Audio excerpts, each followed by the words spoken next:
Morning, everyone. We'll give just a few more minutes for folks to jump on and then we'll get started.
All right. Good morning, everyone. My name is Kevin Strauss. I'm the communications manager at SCV Water. And on behalf of the agency, I want to welcome you this fine morning to Save Water, Turf Care and Substitutes, our virtual landscape gardening workshop. Before we get started, I do want to go through some housekeeping items that we have, just a little bit of the format. If you're here for the first time, welcome. And if you're here again, welcome back. This is familiar to you. We'll start out. The class will be about 45 minutes long with Q&A of about 15 minutes at the end. At the bottom of your screen on Zoom, you'll see two buttons where we can take comments and questions. The first Q&A we'll go through at the end and answer Q&A. If you have a direct message for either myself or for today's instructor, John Windsor, you can put that in the chat and I'll go through during the presentation and try to answer any of those. We'll come back at the end for the full Q&A. If this is your first time, a little bit about SCV Water and who we are. We are the full service regional water agency in the Santa Clarita Valley, and our service area is about 197 square miles. We have 75,000 plus service connections serving nearly 300,000 people in the valley. We're formed in 2018 with the merger and active legislature that merged the Newhall County Water District, Castaic Lake Water Agency, and the Valencia Water Company. Some of the new landscape resources that we have available, and I'm happy to send you more information on this. I will put in some information in the chat at the end of my introduction. We do have available self-guided landscapes tours. We also have the Garden Smarter booklet in English and Spanish is now available. A top 100 SCV friendly plant guide to help you on your gardening adventure, watering guides, different information on device types for watering and irrigation that we have available, and common irrigation challenges and how to overcome them. In case you haven't already taken advantage of it, we do have a number of rebates for conservation and water efficiency as well. By installing a smart irrigation controller, you can get a rebate of up to $150. We also are continuing to run our pool cover rebate of up to $200 for buying a qualifying pool cover, and you can work with our team in conservation on that as well. And I'll put the link in the chat for either of those. And so now as we get ready for our presentation today from John Windsor, Save Water, Turf Care and Substitutes, I will turn it over to John, and I'll put some more information in the chat as we go along. If you have any questions for me, put them in there as well, and then drop some Q&A. We'll come back at the end. Thanks so much, John. Over to you. Good. Good morning, folks. So today's class is going to be about maintaining your lawn, if you have one, and if you're thinking about perhaps reducing the size or eliminating it, then the second part of the program will give you some plant and ground cover options. Uh, and all of these things will help you to save water. So if you're going to keep your lawn, and that's fine, then we're going to give you some tips on how to have a healthy lawn and perhaps one that uses a little less water. So that being said, we're going to start with our very first slide here. So as you probably know, uh, the turf grass, your lawn, uses more water than anything else in the landscape.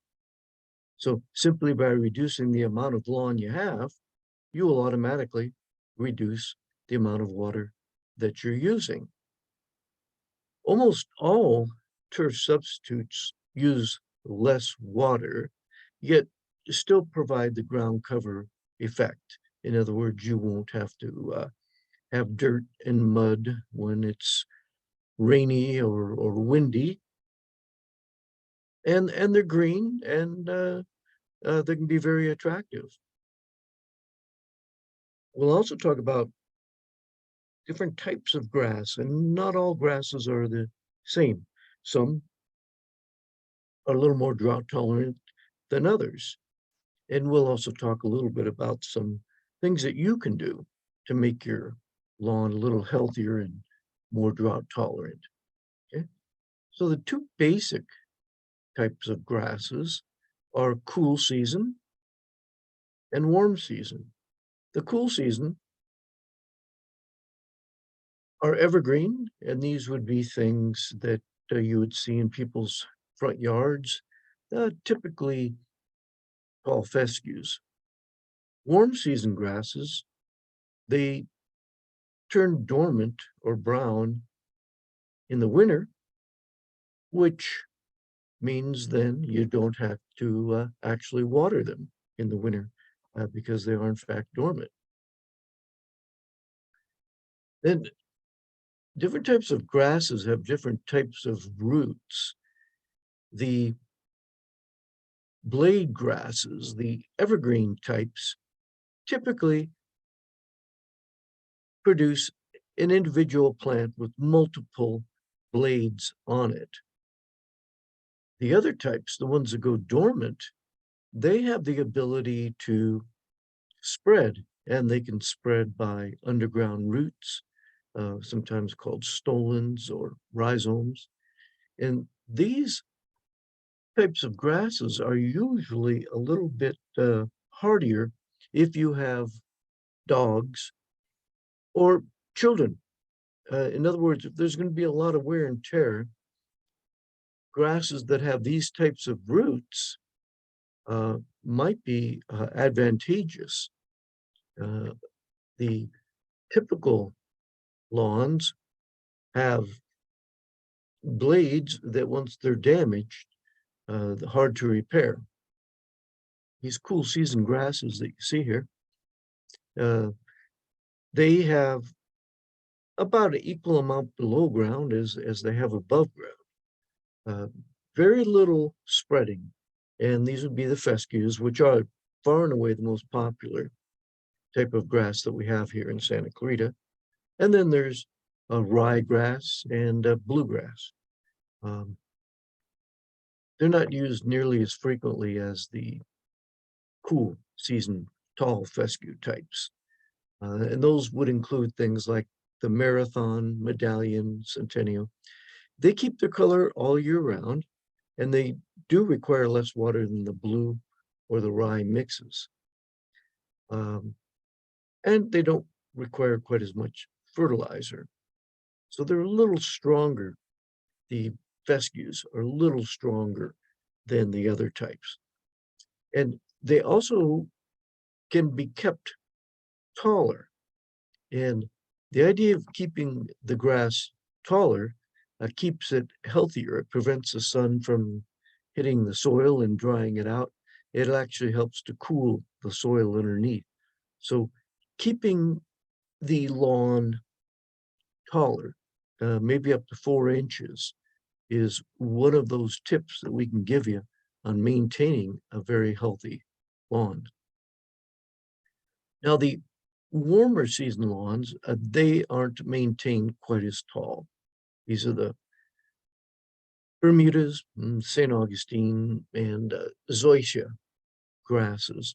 These are trimmed. In fact, the hybrid Bermuda that you might see on a golf course is typically mowed quite a bit lower than the blade type grasses.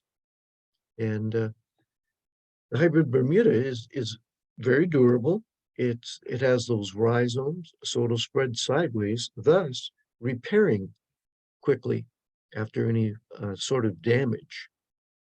It does great in the sun, does not perform well in the shade at all. And because of that sideways growth, it does recover quickly from maybe animal damage or extreme wear and tear. Doesn't need to be fed as often as the green all year round types of grasses. Now, these types of grasses that spread sideways, that repair themselves, they do need to be bordered with cement. In other words, that spreading process that they have, well, it will continue. And unless you physically prevent that from happening, it will spread into flower beds and elsewhere. So the hybrid Bermuda, as I mentioned, can be kept shorter, even a little higher than they say right here. And the real type mower, the front throw type mowers, give it the best type of cut. And there you see hybrid Bermuda. You can see it's very thick and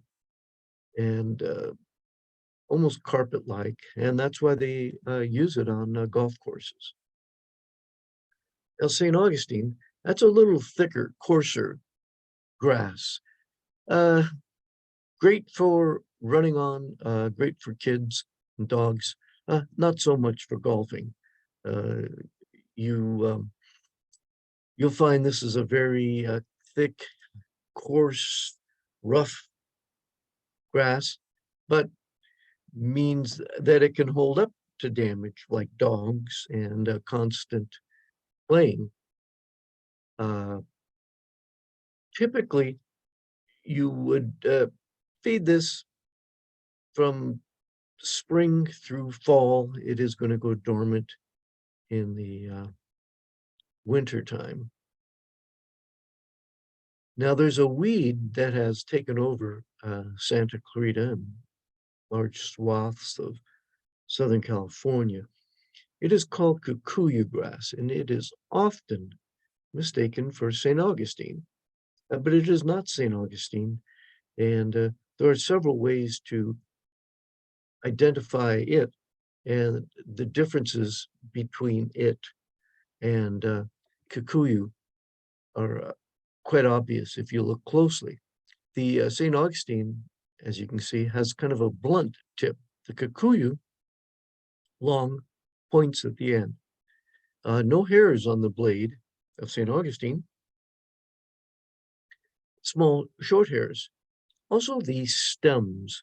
The stems are almost round on St. Augustine and flat on kikuyu.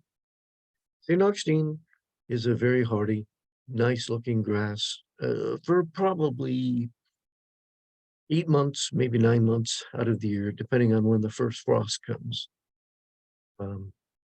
It's probably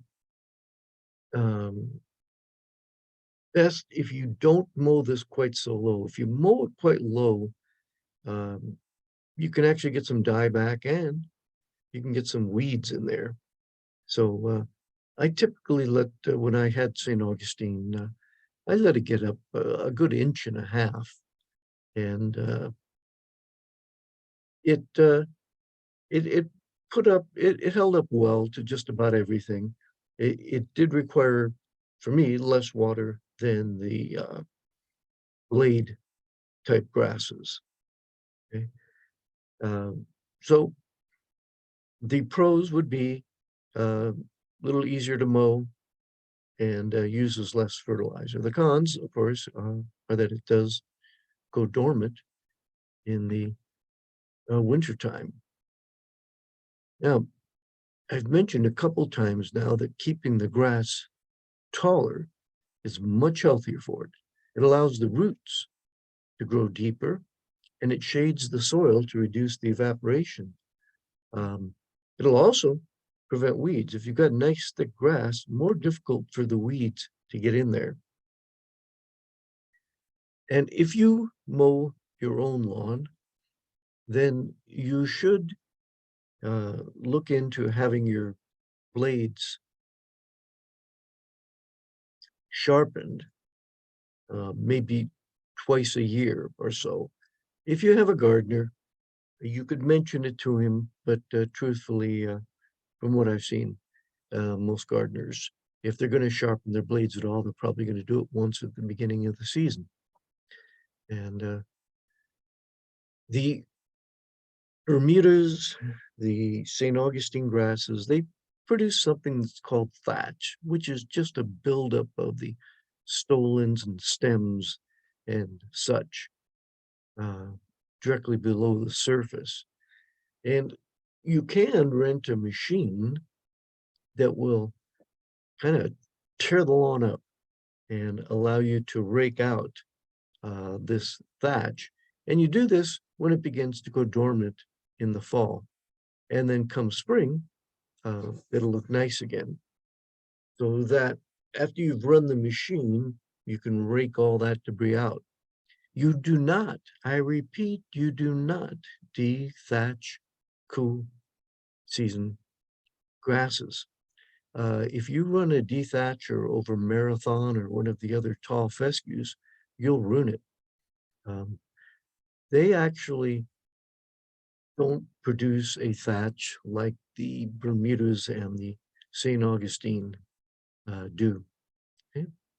So now aeration is something done with all lawns, and it's a great, great idea. The aeration is a machine, the aerator, and it actually pushes these plugs out. So it leaves hole in the soil, and this allows fertilizer and water and air to get down in there. And this can be done with any type of grass. Some people do it just in the fall. Others do it in the spring before the summer comes. Get those holes in there to get the water down deeper before the heat of summer. So it's always a great idea. Now, aeration is not just poking holes. The aerator actually moves cores of soil. If you simply poke holes, you're simply pushing the soil to the outside of these holes. And it can actually compact the soil. So aeration is a wonderful idea. If you apply a fertilizer or a topping, an organic material immediately afterwards, that is very, very helpful and strongly recommended. Now, feeding your lawn, uh, nitrogen is the most important thing. That's what gives you your growth and your color. So when you're looking at the bags of fertilizer to put on your lawn, you'll usually find that that first number is quite high because that is the most important one. Phosphorus and potash are needed, but in smaller amounts, and iron helps to improve the color during the warm months.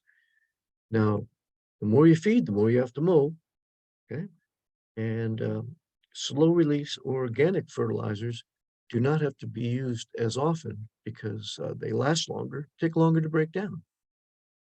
So this particular bag that we've showing you here. This would be an all-purpose fertilizer. This 10-10-10 can be used on everything, the lawn, the shrubs, the flowers, everything, because that's what's called a balanced fertilizer when all three numbers are approximately the same.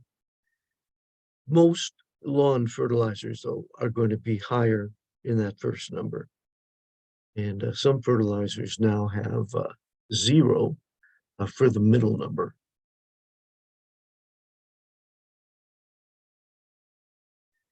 Now,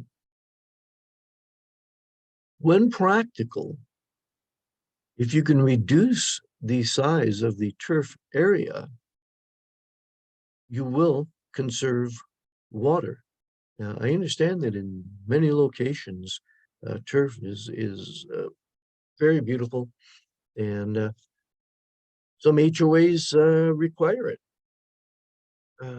But typically they don't necessarily have a set rule as to what percentage of the yard has to be grass. So any grass that you take out can be replaced with a shrub or another plant, and all of those plants use less water than the grass. So I'm going to talk about a few of those lawn substitutes right now. This is a very common one.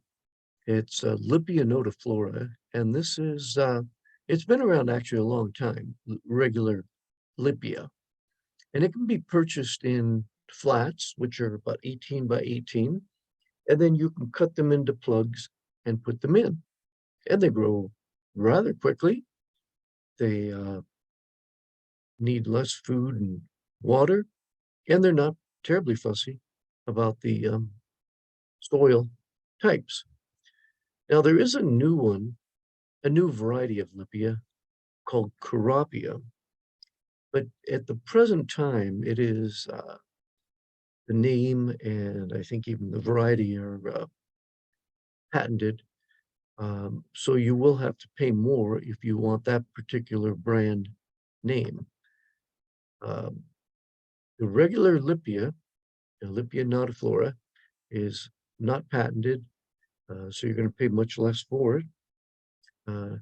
And it works quite nicely as a lawn replacement or substitute. If bees are a problem, if you are perhaps allergic to them, you can mow the Lippia. Mowing will remove the flowers and discourage the bees. It's got a great root system, so it's great for erosion. It does spread, thus it needs to be bordered somehow. And as you can see right there, tolerates 60% less water than a regular turf lawn. Okay. So they have measured Carapia and Lippia's uh, root or shoot growth, and they found that it is quite deep, quite often deeper than turf grasses. So this will provide excellent erosion control, and I have seen it used on slopes, and when the rains come, you will get little or no erosion. Now, Potentia is a ground cover that's been around for a very long time. It's low growing, has yellow flowers, uh, very pretty. Um, and flowers bloom through most of spring and into early summer. And once again, this is purchased in flats, squares that you can buy at the nursery, and then you break it apart and you put little pieces, uh, 15 to 18 inches apart. And it can be mowed, but absolutely does not need to be if you don't want to. If you do mow it, you should feed it right afterwards to get it to regenerate again. It's a good turf substitute. And like I say, it's because of the flowers, it is perhaps a little more attractive than just a green grass. Uh, and there are some varieties that are more shrub-like than the ground cover variety. Uh, those might be an option too. Now, zoysia or Korean grass is a very fine textured grass with a very thick root system. Uh, you typically won't get too many weeds in this because it is very thick. Um, this particular variety is very difficult to mow. There have been some hybrid varieties that have been developed over the years that are not as bumpy and much easier to grow. Uh, and it will grow in sun or half shade and requires much less water than regulars. And once again, does go dormant in the cold weather.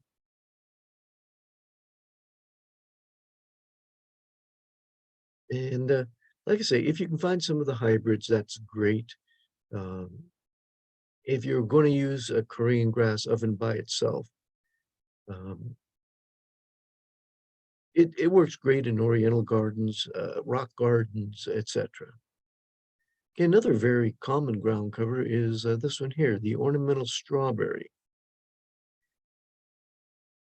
It's a relative of the actual edible one. It's green all year and produces flowers and dark green leaves. And probably okay in larger areas. I typically see this in smaller areas, though some slight uh, slopes are okay. A real steep slope may not be good for it. And there are hybrid varieties or newer varieties with different colored flowers, very attractive. So you may want to consider one of these. Then this blue fescue, very pretty plant, gray foliage, grows in clumps, wonderful in rock gardens, wonderful as a border. I have seen a few occasions where it was done in a large scale area, and it can look quite nice. Definitely very drought tolerant, and as you can see there, looks nice with rocks and it very drought tolerant, so much so that it actually does not want to be watered very often, and particularly when it's cold out. So in the winter months, you might just let the rain take care of it. And there are some new named varieties, some that grow lower, um, some that are a little bluer. Even though it's called blue fescue, it's kind of a silvery gray plant. And then gazanias. Gazanias are great for full sun, hot locations. Very little water required. There are two basic types. They're clumping varieties that make a small plant, maybe 12 to 15 inches across.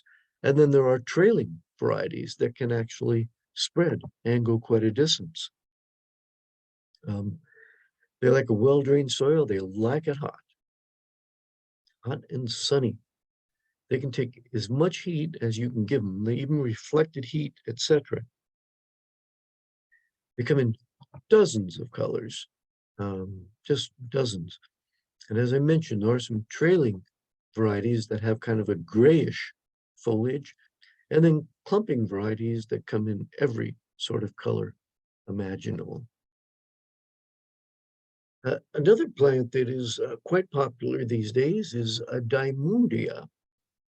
A lot tougher than it looks. A very small plant, 2, 3 inches tall, spreads quite nicely, loves dry areas, and does not need to be irrigated very often. It thrives on neglect, they say. And you can find samples of this up at the Water District garden. They have a nice garden up there with many drought tolerant plants in it. And this is one of the ground covers that you'll see up there. It does produce a flower, but it's certainly not grown for that. It's grown for its ability to cover the ground and be a great turf substitute. Does well between rocks and stepping stones. And there's a picture of the flowers, but now that the foliage almost looks variegated.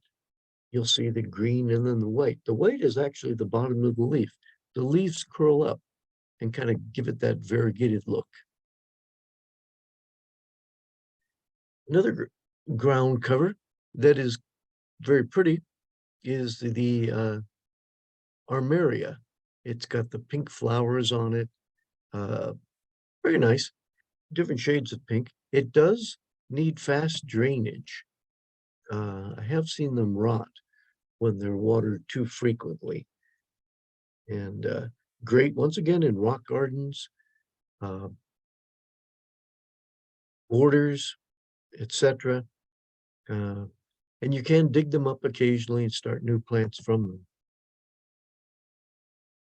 And yes, there are some new varieties, but they all seem to have a grassy base and then a flower that reaches up on a spike. The Myoporum, this is a very popular ground cover in Santa Clarita.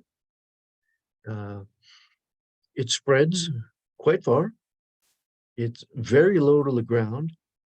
And once established, will have a very deep root system and can be watered very deeply, but infrequently.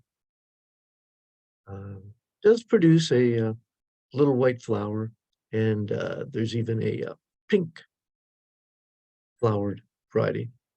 But it does like good drainage, so that's why slopes and hillsides, etc., are very good.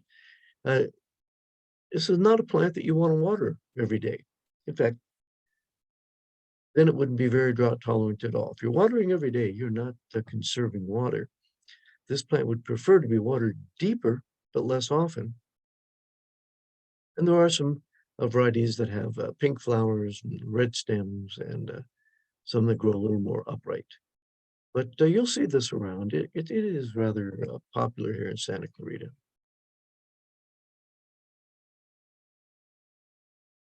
Thyme, there are different types of creeping thyme, many types. This particular one, mother of thyme, very low growing, spreads quite well. And there are probably a dozen different varieties of thyme available. All of them spread, all of them have very attractive, aromatic foliage. In other words, this is the thyme that you would be using in cooking, etc. It likes a well-drained soil, grows well between rocks or at the base of other plants, loves the sun, loves the heat, is perhaps a little tougher than you might think.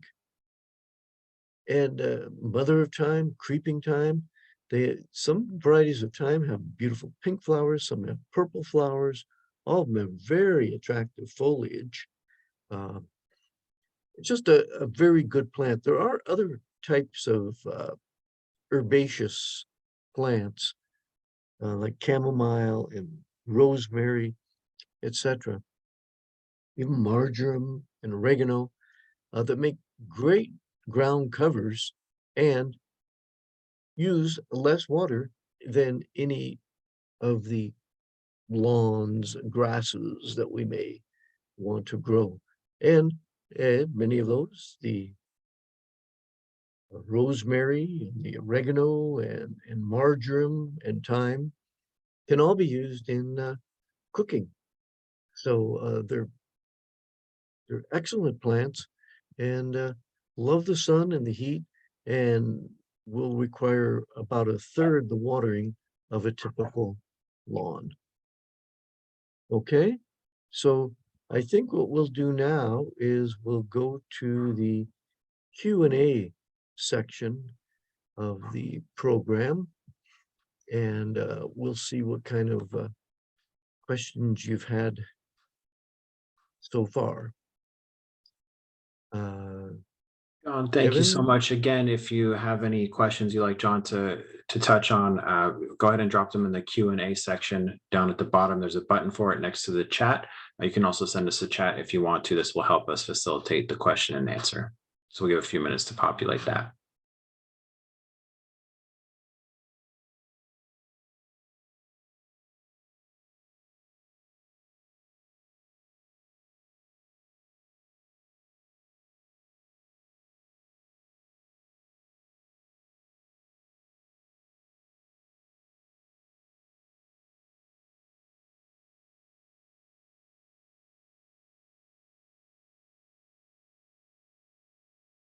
John, first question coming in. Any suggestions on how to control weeds in your yard?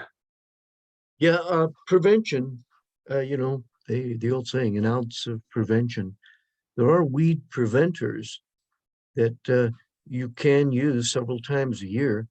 It's best to use them right after you've done some physical weeding yourself. After you've gone out and weeded the area, immediately apply the weed preventers to prevent the seeds from sprouting. And then, of course, there are dozens of different weed killers that will actually kill the visible weed that you see.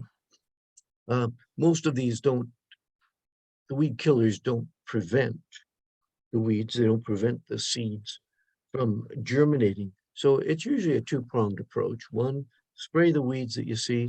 Two, use a preventer. Now, on these ground covers that we discussed, there is no weed killer that can tell the difference between a, let's say, a ornamental strawberry and a dandelion.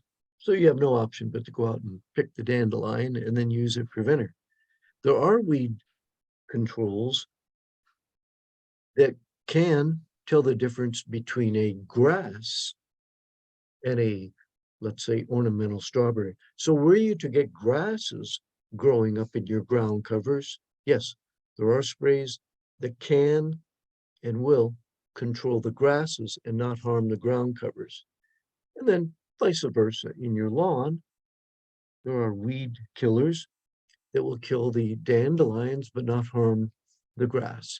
So just ask at your local green thumb nursery what herbicide you should be using to help control weeds.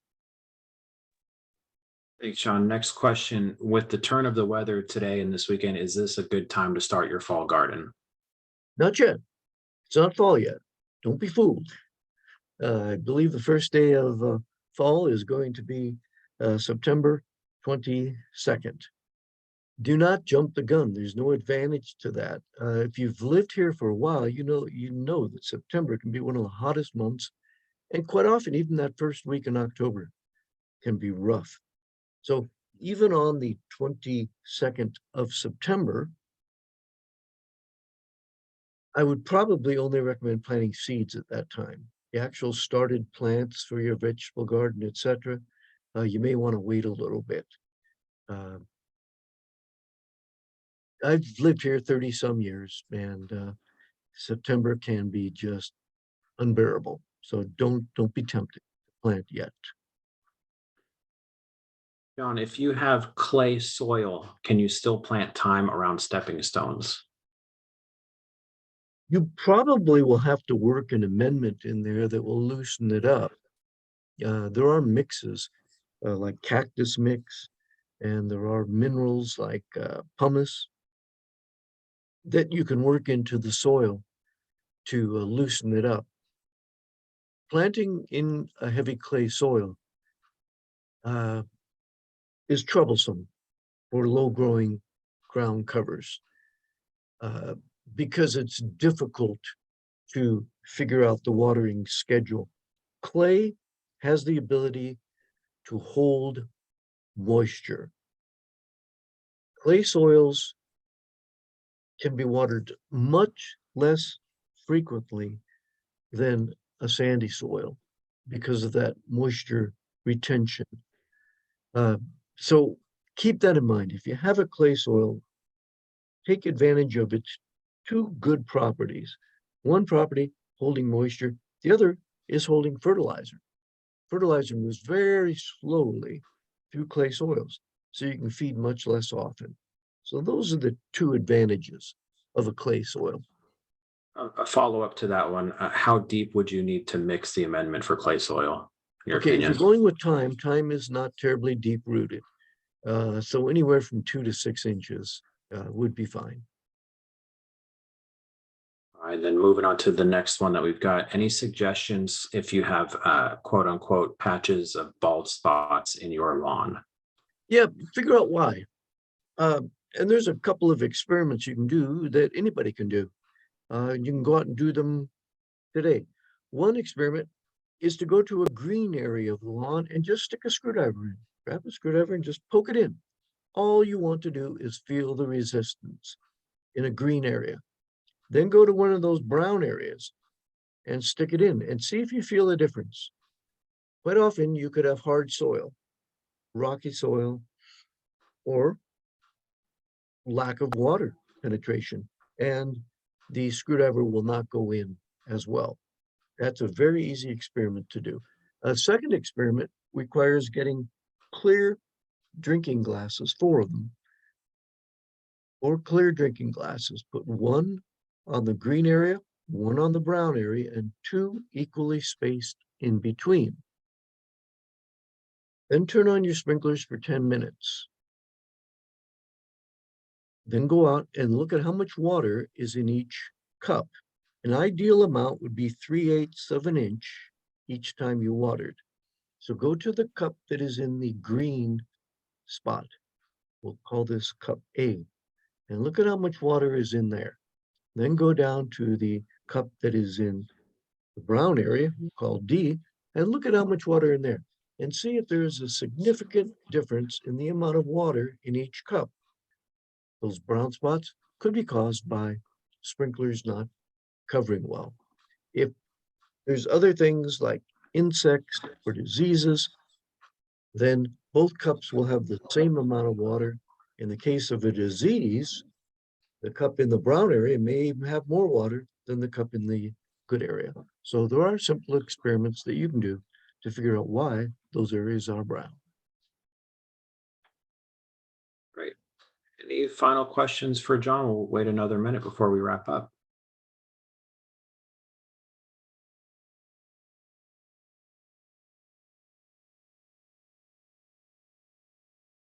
John, while we're waiting for that, just to give another minute, I do want to let folks know that this session is being recorded and it will be available to watch again online. If you would like a copy of John's presentation slides, send me an email. It's in the chat. I'll also say it again right now. K Strauss, KSTRAUSS at scvwa.org. Shoot me an email. This should be posted within the next week, but with a long holiday weekend, I don't want to forget to get back to you and to send that out. So if you want to, you can send me a message, send me an email, and I will get that over to you once it is posted. Again, if you want the slides, you can send me an email as well, and I'm happy to shoot that off to you today. Seeing no more questions, John, any last thoughts from you? Yes, Kevin. You might remind them that many of these programs have been recorded and are in the archives. I don't know how far back they go, but we do 12 of these classes a year, all of them a different subject. So if there was a particular subject that perhaps we've taught in the past that they were interested in, they might be able to find that if you could guide them to that location. Yes, I am pulling up the website right now just to make sure that they are available on there. I don't want to point to the wrong section of our website. Yeah, so if you go to, and I'll put the link in the chat right now, to yourscdwater.com/landscape-workshops, putting that in there right now. You'll see the list of upcoming workshops for 2023. We do have the 2022 all the way back to January of 2022. And once the video from today's class is posted, it will show up there as a video recording link. The virtual ones are there as recordings. The in-person ones are not recorded. So we will have the September link added there. and you can go and view that. So that should be happening this week. But again, if you want to send me an email with your contact information, I'll give you a heads up when that is posted. And as he mentioned, there are a few of these classes that are actually live, and they are hosted at the water agency. Those are not recorded. Those you actually have to come visit us in person. And I think we have one of those coming up, don't we, Kevin? Correct. The next class is on October the 7th from 9 a.m. until 11. That's going to be in person in October. The topic is replacing your lawn with native plants. We'll have more information going out to the community about that and signups as well.